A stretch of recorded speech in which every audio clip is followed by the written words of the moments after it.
Recording in progress. Today, I'm going to review with you the agency vehicle and mileage policy. First, I want to remind staff that they are required to utilize their own vehicles when an agency vehicle is not available. For example, let's say you have an individual in a home that has a doctor's appointment. One staff takes the individual to the doctor's appointment, another staff is taking an individual to pick up prescriptions and groceries. So obviously with only one vehicle, one person would use their vehicle and the other person would use the agency vehicle. At that point, later on in this policy, we will discuss mileage reimbursement when you do have to utilize your own vehicle. The other thing that I would like to reiterate as well is that if an agency vehicle is available and assigned to you and you choose not to utilize that vehicle, then you will not be reimbursed mileage because the vehicle was available to you. Additionally, when you're returning a vehicle, you must have no less than half a tank of gas. There are people that are responsible with gas cards to fill up the tanks with gas for each program. Usually everybody knows who's assigned to do that, and it is your responsibility as the person that's returning the vehicle to let the person who is responsible for the gas card know that the vehicle is running low on gas. This is particularly important when we're entering a weekend and it's, let's say, Friday, and you're running low on gas, to make sure that you are contacting the person who has the gas card to put gas in it prior to the weekend or a holiday weekend or things like that. Additionally, staff are also responsible for logging their travel properly. Trash must also be removed from the vehicle. You're expected to treat these vehicles as if they're your own vehicle, throwing out trash, cleaning them out. If you see that something spilled, cleaning that up. If you need supplies to clean the vehicle, you should be letting the coordinators know, and they'll be happy to make sure that you have whatever supplies you need. There are checklists in the vehicle for cleaning, and you are responsible for making sure that the vehicle is clean when you drop it off. Accidents, theft, and maintenance. If there's an issue with the vehicle, employees must pull over immediately and contact a coordinator. So if a light goes on while you're driving and you don't know what it means and there's a problem, pull over in a safe spot and call a coordinator, and then we can make arrangements from there. If you unfortunately get in a vehicle accident, we also ask that you leave the vehicle where it's at. Don't necessarily move it. Moving it can cause more damage to the vehicle. And we just, obviously, if you need to, call 911 and then call the agency to let them know that there's been an accident, and go accordingly. If a coordinator is not available, then what you're going to do is call on call and receive what to do from them. Okay, mileage reimbursements. So this is where if you have to utilize your own vehicle because an agency vehicle is not available to you, you will be reimbursed 60 cents per mile. That's rather generous, a lot more than other agencies. Additionally, any trip over 60 miles round trip must be pre-approved. So you do need to talk to a coordinator or on call if you believe that you're going to be taking a long trip. Usually long trips are something that we know about in advance. So that is something that you would likely be able to plan for. Let's see. Expense/mileage must be submitted bi-weekly. It's your responsibility to ensure that you've submitted everything with receipts. If you fail to submit the forms, then you will not be reimbursed. It's that simple. Let's see, reimbursement for parking tickets is also, we do not reimburse for that. If there is not free parking, speak to the coordinators. We've gotten parking passes for downtown Harrisburg, and we're able to do that, so we can work with you. So please discuss it with us so that we make sure that that we're not accruing parking tickets. Additionally, if you are pulled over and you receive, like, let's say a speeding ticket in one of the agency vehicles while you're working, you must let a supervisor, coordinator, or on-call know so that they can make a note of that and we can ensure that that all gets taken care of. The big change that's come of this is we've added some things in regards to reimbursement. So I want to spend some time on explaining that. We reimburse obviously meals for staff. We've been doing that. It's always been $10 for breakfast and $15 for lunch and dinner. It is important that people understand that it's meals eaten with the people that you're supporting. So for example, if you're, let's say you're supporting somebody and they made pot pie and you don't like pot pie, so you decide to go to the pizza place across the street in order to get a slice of pizza. So you would not be submitting a receipt for that pizza because you're not eating a meal with the person that you're supporting. We do encourage that you eat family style. We do encourage that when you're making meals with the people that you're supporting, that you do eat those meals, and that you sit down at the table and enjoy it family style. That is something that we really want to encourage. And making meals is really important with the people that we support so that they can learn the skills of making meals. So we do encourage you to do that as much as possible. Additionally, Bold, this is something that we've just added, Bold will reimburse $25 per day for activities with individuals. So this is something that you can submit the receipt with your reimbursement, and we will reimburse $25 per day for an activity. This, again, when it comes to meals and when it comes to activities, the people that you support should be paying for their own activity and paying for their own meal. So you should not be paying for their meals unless there's some sort of prearrangement with the agency that it's been planned that something is a special event or something like that.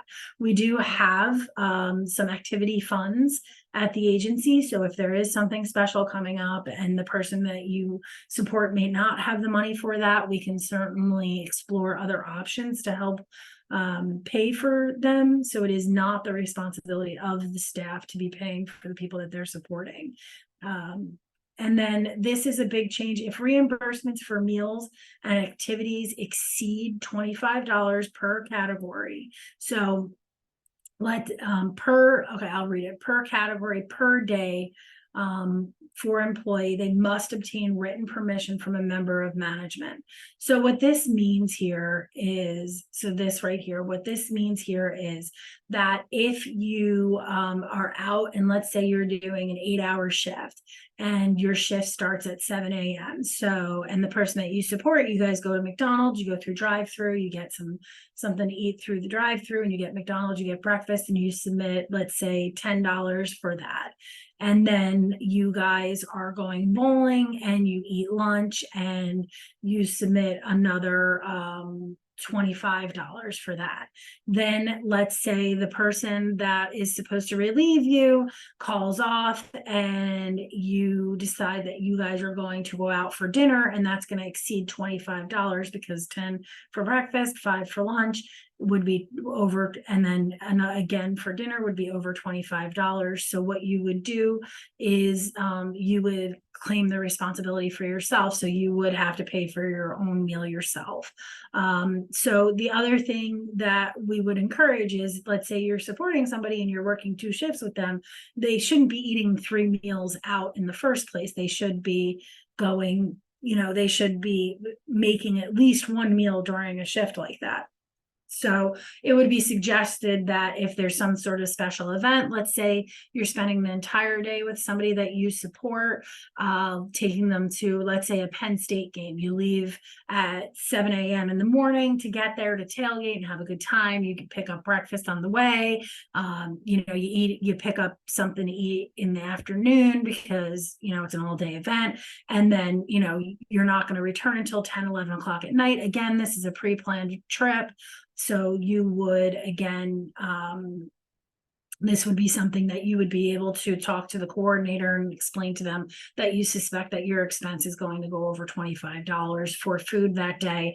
And then we can plan for it and they can give written permission. And as long as they give written permission and you submit that with your mileage, with your reimbursements, then that'll be approved with no problem. So just asking permission prior, if something comes up and you're on shift, you can always call and explain to them and ask them to send you a text message saying that it was okay for you to go over the $25 allotted for food that day. Same thing with activities. So let's say you go to an activity and you get there and it's $75.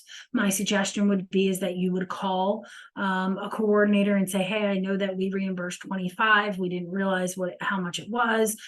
Is it okay if I spend the $75 with the person? Again, these are pre-planned things, so you should be finding this information out prior to the activity. So this again is something that shouldn't be difficult for you to get pre-approval for prior to an activity. Somebody did ask, and I think this is a little more specific to the community. Somebody did ask, well, what if I'm working with one person in the morning, we go out for breakfast, and then I work with somebody else in the afternoon and we go out for lunch, and then I work with somebody else in the evening and we go out for dinner. Again, you could do that all in an 8-hour period. So the reality is that eating 3 meals while you're at work for 8 hours is, it's not unrealistic for an employer to think that you would pay for one of your meals if you're eating 3 meals in 8 hours.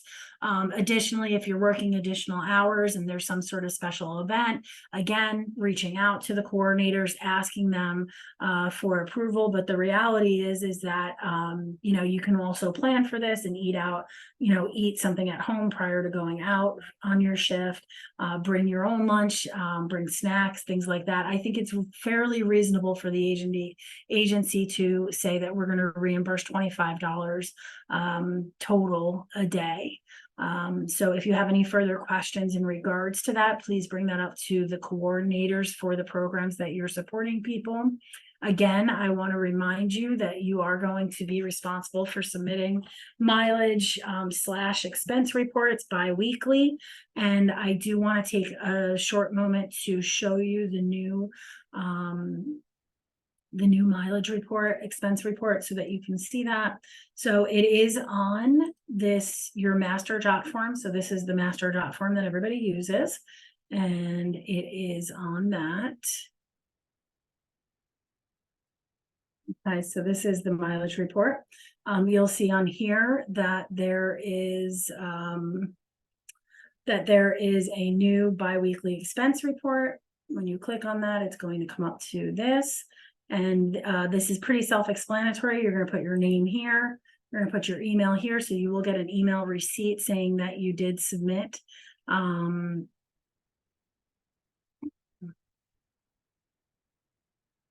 I'm sorry about that. So you're going to click on here. You're going to see the biweekly expense report.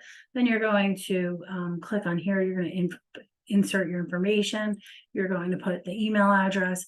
And again, you're going to put the date. So let's just say 10/1/2023, Norway to office. Now you don't have to put the address for something like that because we know the address to Norway, we know the address to the office.